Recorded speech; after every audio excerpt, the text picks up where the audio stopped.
Hello guys, welcome back, my channel.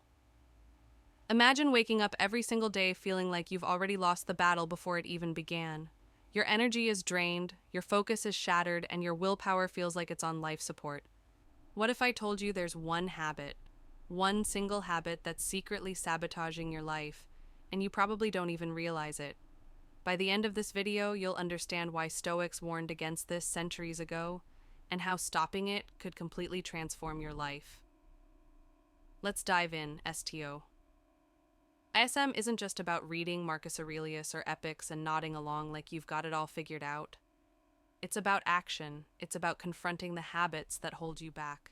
Habits that keep you stuck in a cycle of weakness, distraction, and regret.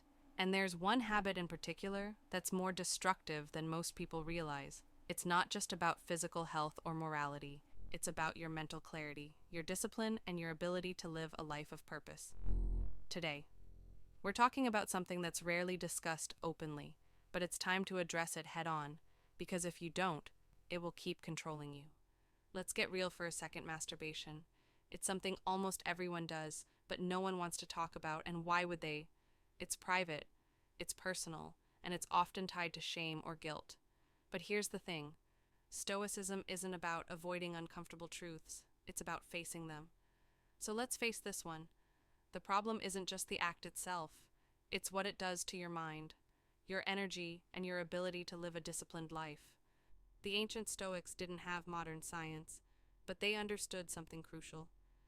Self-control is the foundation of a virtuous life, and when you give in to impulses, whether it's anger, greed, or lust, you weaken that foundation.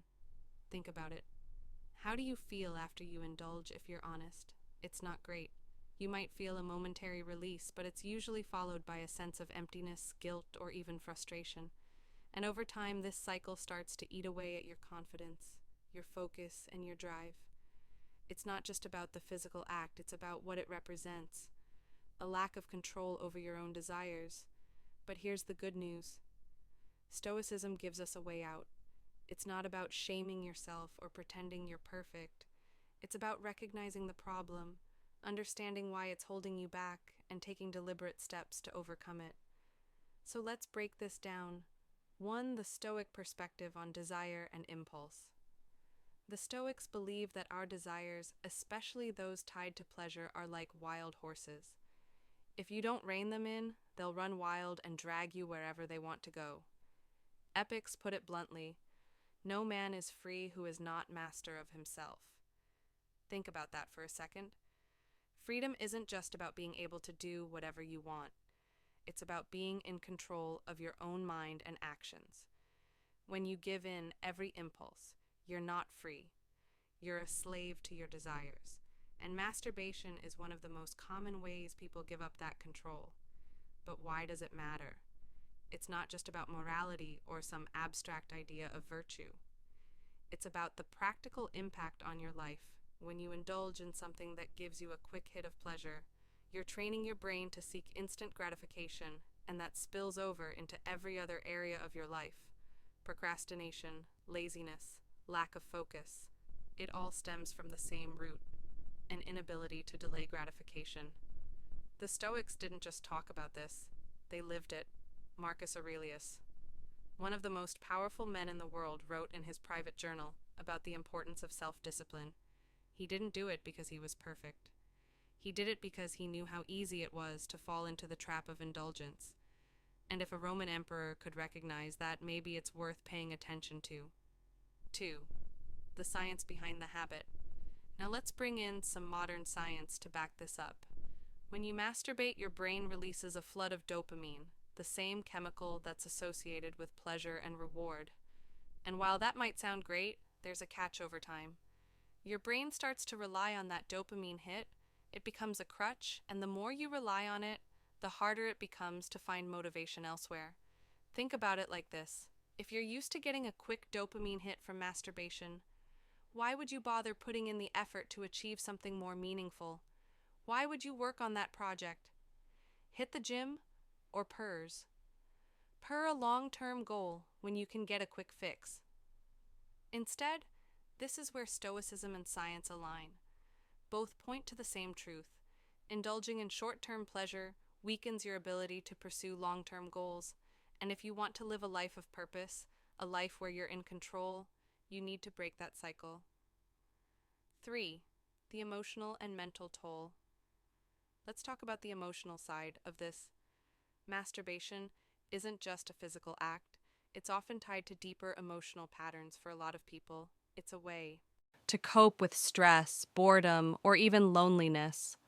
And while it might provide temporary relief, it doesn't actually solve anything. In fact, it often makes things worse. Think about how you feel afterward if you're like most people. It's not exactly a sense of pride or accomplishment. It's more like a vague sense of guilt or emptiness. And over time, that starts to weigh on you.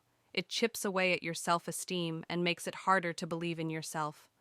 The Stoics understood this better than anyone. They knew that true strength comes from facing your emotions, head on, not running away from them when you use masturbation as a way to avoid dealing with your feelings. You're not solving the problem, you're just burying it, and the longer you do that, the harder it becomes to break free. 4. How to break the cycle. So how do you stop? How do you break a habit that's so deeply ingrained? The Stoics would tell you to start with awareness. You can't change what you don't acknowledge. So the first step is to recognize when and why you're giving in to the impulse. Next, replace the habit with something more constructive. Instead of turning to masturbation when you're stressed or bored, try journaling, meditating, or going for a walk. These activities might not give you the same quick hit of dopamine, but they'll help you build resilience and self-control over time. Finally, remind yourself of the bigger picture every time you resist the urge. You're strengthening your willpower. You're proving to yourself that you're in control, not your desires, and that's what Stoicism is all about, living a life of purpose, discipline, and virtue. Here's the truth. Stopping this habit won't just change your life, it will redefine it. Imagine waking up every morning with a clear mind, a strong sense of purpose, and the confidence that comes from knowing you're in control. That's the power of Stoicism. It's not about denying yourself pleasure, it's about choosing a higher form of satisfaction, one that comes from living a life of meaning and integrity. So let's recap. Masturbation might seem harmless, but it's secretly undermining your ability to live a disciplined, purposeful life. By breaking this habit, you're not just improving your physical health, you're reclaiming your mental clarity, your emotional resilience, and your sense of self-control. The Stoics knew this centuries ago, and now you do too. The question is, what are you going to do about it? If you found this video helpful, hit that like button and subscribe for more. And if you're ready to take the next step, check out the video on your screen. It's all about building unshakable discipline. Thanks for watching, and I'll see you in the next one.